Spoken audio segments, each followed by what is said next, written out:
warahmatullahi wabarakatuh. Nama saya Siti Hadijah dari kelompok 9. Di sini saya sebagai moderator. Materi yang akan kami bawakan hari ini adalah model-model pembelajaran membaca dalam kaitannya dengan karya sastra. Sebelum kita mulai, saya akan memperkenalkan teman-teman dari kelompok saya. Yang pertama ada Kenalkan, nama saya Aliansa. Nama saya Muhammad Rashid. Nama saya Jesarah. Baiklah, di sini saya akan menjelaskan materi yang pertama, yaitu 1. Membaca. Membaca merupakan sebuah kegiatan persepsi, menginterpretasi, serta menganalisa yang dilakukan oleh pembaca untuk mendapatkan pesan yang disampaikan oleh seorang penulis dalam media tulisan. Kemudian kegiatan membaca meliputi membaca nyaring dan membaca dalam hati. Membaca nyaring adalah kegiatan membaca yang dilakukan dengan cara membaca keras di depan umum.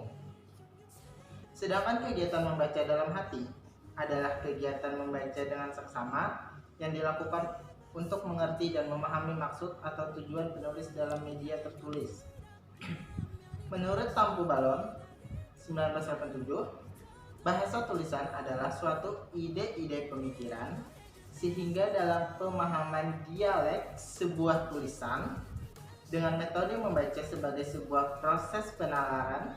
Sedangkan menurut Hudson 1960, membaca yaitu sebuah proses yang dilakukan oleh para pembaca untuk mendapatkan sebuah pesan yang akan disampaikan dari penulis dengan perantara media kata-kata ataupun bahasa tulisan.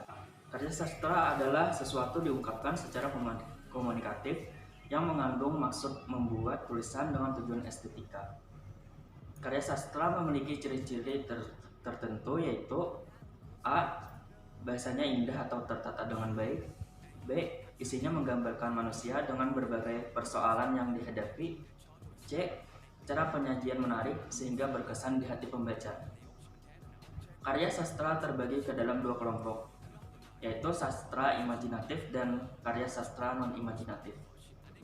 Karya sastra imajinatif adalah sastra yang berupa untuk menerangkan, menjelaskan, memahami, membuka pandangan baru, dan memberikan makna realitas kehidupan agar manusia lebih mengerti dan bersikap yang semestinya terhadap realita kehidupan. Karya sastra dibedakan menjadi A. Puisi dan B. Prosa. Sedangkan prosa terbagi lagi menjadi 1. Prosa fiksi dan 2. Drama.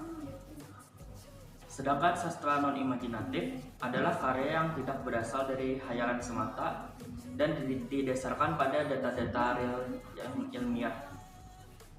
Beberapa contohnya adalah 1. Esai, 2. Kritik, 3. Biografi, 4. Autobiografi, 5. Sejarah, 6. Memoir, 7. Catatan harian, dan 8. Surat-surat. Selanjutnya ada membaca dan karya sastra. Membaca sastra adalah membaca teks atau naskah-naskah yang berkaitan dengan teks atau karya yang berhubungan dengan kesastraan. Biasanya suatu karya sastra itu sangat berhubungan dengan keindahan atau estetika, dan keindahannya ini tercermin dari keserasian, keharmonisan antara keindahan bentuk dan keindahan isinya, sehingga dapat dikatakan bahwa keindahan dari suatu karya sastra itu terlihat apabila bentuk dan isinya sama-sama indah. Kemudian sastra itu berfungsi memberikan kesenangan dan juga mendidik. Dengan kesenangan yang dimiliki terhadap sastra, sangat dimungkinkan kemampuan membaca akan lebih meningkat. Dikutip dari Rohyudin tahun 1999 menyatakan banyak penelitian mengenai pembelajaran membaca dengan menggunakan karya sastra. Ditemukan bahwa anak-anak memperoleh nilai yang lebih tinggi dalam kosakata dan pemahaman membaca jika menggunakan karya sastra dibandingkan dengan anak-anak yang membaca bukan dengan karya sastra. Karya sastra juga berfungsi sebagai penambah wawasan atau mengembangkan wawasan. Wawasan inilah yang mengembangkan pemahaman akan kehidupan yang benar-benar dapat membuat pembaca mencapai kematangan pribadi. Karya sastra juga membuat pembaca memperoleh pengalaman universal dengan membandingkan cerita yang dibaca dengan cerita-cerita lain atau pengalaman hidup yang sebenarnya, dan dengan menemukan cara hidup bersama dalam berbagai fenomena kehidupan. Membaca dapat memperoleh pengalaman yang bersifat universal. Model pembelajaran membaca dan sastra. Model pembelajaran dapat diartikan dengan istilah sebagai gaya atau strategi yang dilakukan oleh seorang guru dan melaksanakan kegiatan belajar mengajar. Dalam penerapannya, itu gaya yang dilakukan tersebut mencakup beberapa hal strategi atau prosedur agar tujuan yang ingin dikehendaki dapat tercapai. Model pembelajaran merupakan cara atau teknik penyajian yang digunakan guru dalam proses pembelajaran agar tercapai tujuan pembelajaran. Proses membaca tidak dimulai dengan membuka buku dan langsung membaca, tetapi melalui persiapan. Tompkins dan Hoskinson 1995, Tompkins 2010. Pada tahap membaca, siswa membaca buku atau teks secara keseluruhan. Dalam kaitannya dengan karya sastra, membaca bisa menjadi salah satu model pembelajaran yang efektif untuk memahami karya sastra, dan sebaliknya, karya sastra bisa menjadi alternatif bacaan yang mampu membuat kemampuan membaca berkembang. Ada beberapa model pembelajaran membaca yang bisa diaplikasikan dalam kegiatan belajar mengajar, terutama yang berkaitan dengan karya sastra, diantaranya Gate. Teknik anticipation gate dikembangkan oleh Erikson, Hubler, Ben Smith, dan McKenzie tahun 1987. Berguna untuk meningkatkan kemampuan berpikir kritis dan mempersiapkan siswa untuk membaca dengan meminta mereka untuk bereaksi terhadap serangkaian pernyataan yang berkaitan dengan isi materi bacaan. Dalam bereaksi terhadap pernyataan, siswa mengantisipasi atau memperkirakan apa isi materi yang akan dibaca. Wiesendager 2001. Teknik anticipation gate terdiri dari sejumlah pernyataan deklaratif yang dapat digunakan pada awal bagian teks. Guru memberi siswa sejumlah pernyataan dan meminta mereka apakah mereka setuju atau tidak setuju dengan setiap pernyataan itu. Teknik ini dapat meningkatkan pemahaman siswa dengan meminta mereka bereaksi terhadap pernyataan tentang topik sebelum mereka membaca teks. Hal ini mengaktifkan pengetahuan sebelumnya sebagai perangkat motivasi untuk membuat siswa terlibat dalam pemahaman materi teks yang akan dibaca. Teknik ini juga dapat digunakan dengan baik dalam membaca teks, eksposisi, dan narasi, dan dapat diterapkan untuk setiap tingkat kelas. B. Teknik DRTA. Teknik DRTA dikembangkan oleh Stauffer tahun 1997.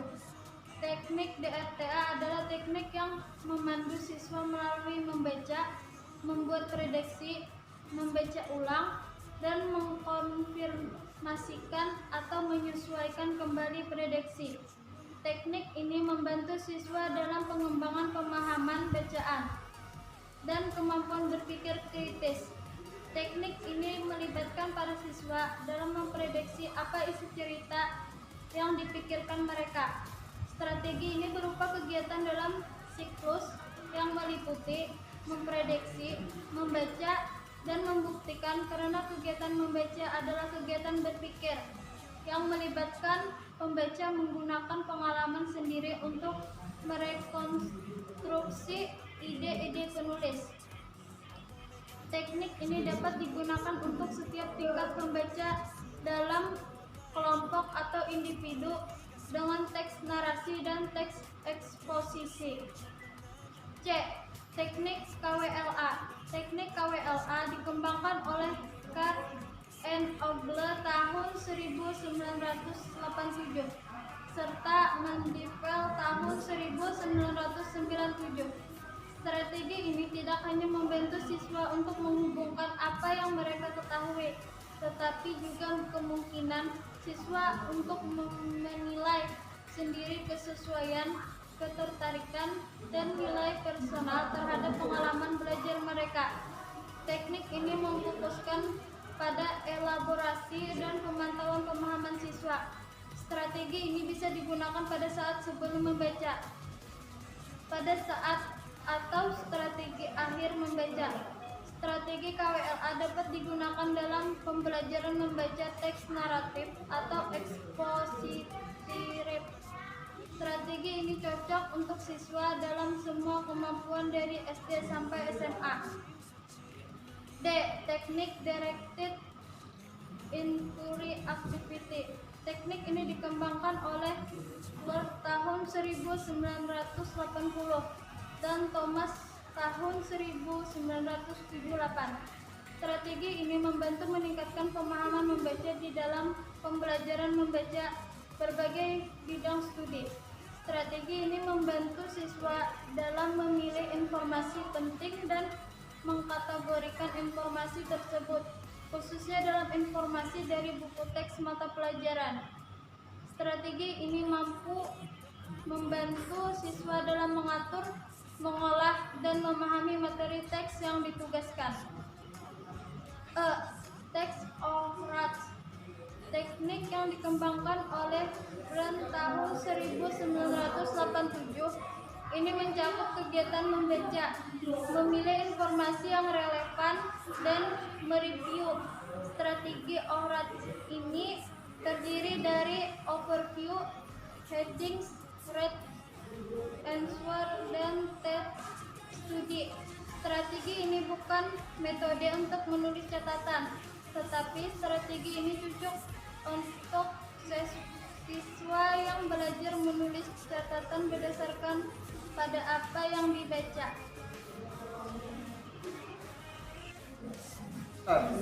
Teknik SQ3R: Survey, Question, Read, Recite, and Review adalah strategi yang dikembangkan oleh Adam Sklenkine dan Burston tahun 1982, Marup and Strickler tahun 1996, Scott tahun 1994, dan Sell, King, dan Ehlers tahun 1996. Strategi ini meliputi kegiatan memprediksi dan mengelaborasi yang digunakan untuk meningkatkan pemahaman literal dan membantu dalam pembentukan keterampilan belajar. Dalam kurung Vision Danger 2001. SQ3R adalah strategi yang memperkenalkan pengorganisasian, prediksi, dan pemahaman. Siswa bersurvei, bertanya, membaca, merenungkan, dan meninjau kembali materi teks yang dibaca. Strategi ini dapat meningkatkan pemahaman siswa terhadap informasi tertulis dan membantu mereka menyimpan informasi untuk bahan diskusi, kuis, dan tes. Pembelajaran survei, question, read, recite, dan review sangat terstruktur dan membantu pengingatan materi serta dapat digunakan untuk kelas 5-12. Baik dengan teks narasi maupun expository. G. Strategi ECOLA Extending Concept Through Language Activities.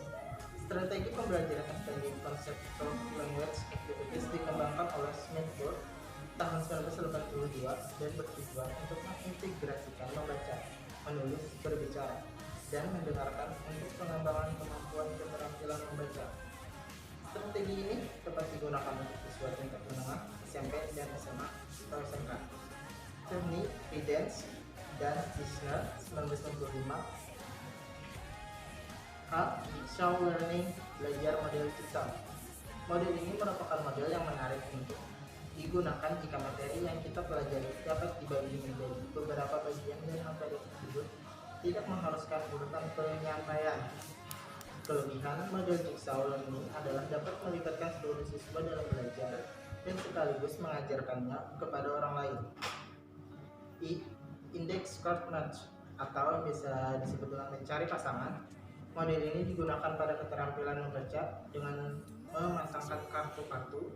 Peserta didik sebelumnya ditugaskan untuk membaca atau mempelajari topik tertentu. J. Card sort atau kartu sortir.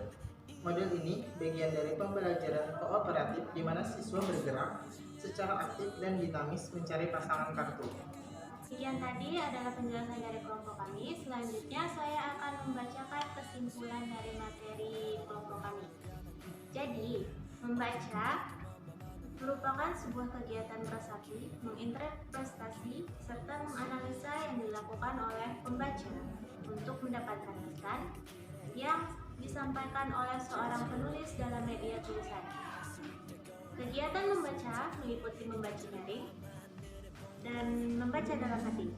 Sedangkan karya sastra adalah sesuatu diungkapkan secara komunikatif yang mengandung maksud pembuat tulisan dengan tujuan estetika.